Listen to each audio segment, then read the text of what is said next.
지면으로 알아보는 인천 소식 신문 속 뉴스입니다. 각 신문사별 헤드라인입니다.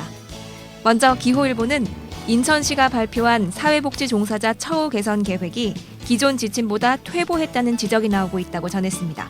이 소식 잠시 후에 자세히 알아봅니다. 경인일보는 코로나19 수도권 대유행이 우려되는 가운데 인천 지역 생활치료시설이 정부 방침에 의해 열흘 전 폐쇄된 것으로 확인됐다고 전했습니다. 이 소식도 잠시 후에 자세히 알아봅니다. 인천일보는 인천항만공사가 인천신항 콜드체인 클러스터 조성 과정에서 대기업과 외국계 투자법인을 배려하기 위해 인천 지역 중소기업을 배제했다는 지적을 받고 있다고 보도했습니다.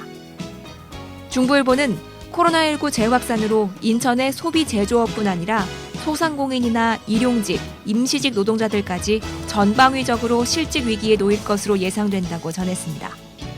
그럼 기호일보 기사 자세히 알아봅니다. 인천시가 지난 7월 사회복지 종사자 처우 개선 3개년 계획을 발표했는데요. 이를 두고 일부 사업이 기존보다 퇴보했다는 지적이 나온다고 전했습니다. 먼저 승진제도와 관련해 정부의 기존 가이드라인은 만 3년 이상 근무 시 선임 사회복지사로 당연 승진하는 것이었지만 시가 발표한 승진제도는 실제 근무 경력 10년 이상, 동일 시설 근무 경력 3년 이상으로 오히려 열악해졌다고 보도했습니다.